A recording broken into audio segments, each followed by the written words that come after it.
YCP మాజీ నేత చీరాల మాజీ ఎమ్మెల్యే ఆమంచి కృష్ణమోహన్ కీలక ప్రకటన చేశారు. త్వరలోనే కాంగ్రెస్ లో చేరబోతున్నట్లు ప్రకటించారు.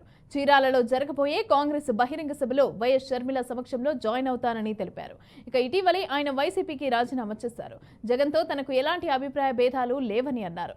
జగన్ తనకు పార్టీలో సముచిత స్థానం కల్పించారని తెలిపారు. పోటీ విషయంలోనే అధినాయకత్వం ఆదేశం తనకు నచ్చకనే పార్టీకి రాజీనామా చేశాను అని చెప్పారు.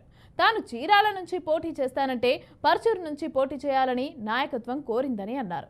దీంతో ఉండలేక పార్టీని వీడానని తెలిపారు.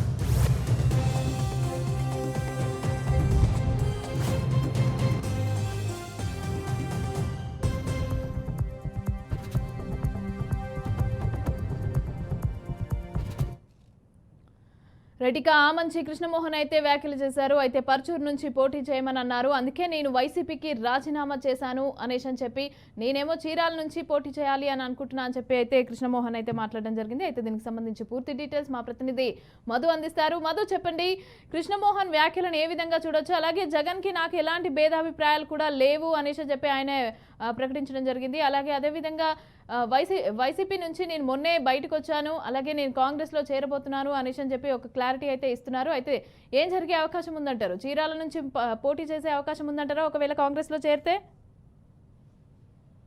మమత ఈరోజు పందేలపల్లిలో తన చీరాలలోని పందేలపల్లిలో తన నివాసంలో ఆత్మీయ సమావేశం అయితే ఏర్పాటు చేశారు. అయితే ఆ ఆత్మీయ సమావేశంలో తన రాజకీయ ప్రణాళికను అయితే వెల్లడించారు. ఆ మంచి క్రైస్తవ ముస్లిం వేద పండితుల ఆలోచనలతో అనంతరం కాంగ్రెస్ లో చేరుతున్నట్లు బహిరంగ ప్రకటన అయితే ఆమంచి కృష్ణమోహన్ చేశారు. ప్రజా అభిష్టం మేరకే కాంగ్రెస్ పార్టీలో చేరుతున్నానని ఆమంచి తెలిపారు. ఆంధ్రప్రదేశ్ కాంగ్రెస్ అధ్యక్షురాలు వైఎస్ షర్మిల సమక్షంలో చీరాల్లో త్వరలో బహిరంగ సభ ఏర్పాటు చేసి అధికారికంగా చేస్తానని చెప్పి ఆమంచి అయితే తెలిపారు. అయితే స్థానిక శాసనసభ్యుడు బలరాం కృష్ణమూర్తిపై కూడా ఆయన కొన్ని వ్యాఖ్యలు అయితే చేయడం జరిగింది. ఒక స్థానికంగా ఒక పిఏని ఏర్పరచుకొని ఆ పిఏ కన్సర్న్ లో రౌడీజం చేస్తూ ఉన్నాడని చెప్పేసి ఆరోపణ చేశారు. అలాగే చీరాల ప్రాంతాన్ని అభివృద్ధి పదంలో నడిపింది నేనే అని చెప్పేసి ఆమంచి కృష్ణమోహన్ తెలిపారు.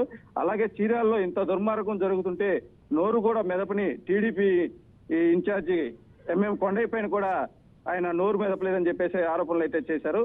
ఇక అయితే కాంగ్రెస్ పార్టీలో చేరి 25,000 మెజార్టీతో గెలుస్తానని అయితే ఆయన తెలపడం జరిగింది. అదే విధంగా టీడీపీ అధినేతతో చంద్రబాబు అంటే నాకు చాలా గౌరవం, నా భావజాలానికి టీడీపీతో కలిసి ప్రయాణించలేకపోయానని ఆయన తెలిపారు. అలాగే 2019 ఎన్నికల ముందు టీడీపీ నుంచి బయటకు వచ్చాను. వైఎస్ రాజశేఖర రెడ్డి కుమారుడు వైఎస్ జగన్మోహన్ రెడ్డి పార్టీ కావడంతో నా భావజాలానికి సరిపోతుందని చెప్పేసి వైసీపీకి వెళ్ళాను. కానీ నాకు సీఎంకి జగన్ కి ఎటువంటి గ్యాప్ లేదు.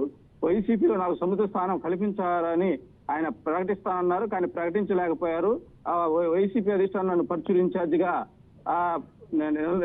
ప్రకటించింది. అది నాకు అక్కడ సరిపోవట్లేదని చెప్పేసి నేను చీరాల్లోనే పోటీ చేస్తానని చెప్పేసి ఆమంచి గట్టిగా ఘట్టపదంగా చెప్పడం జరిగినప్పటికీ అయినా కానీ వారు వినకపోవడంతో నేను నిర్ణయం తీసుకున్నానైతే చెప్పారు Mamata. Right, thank you Madhu.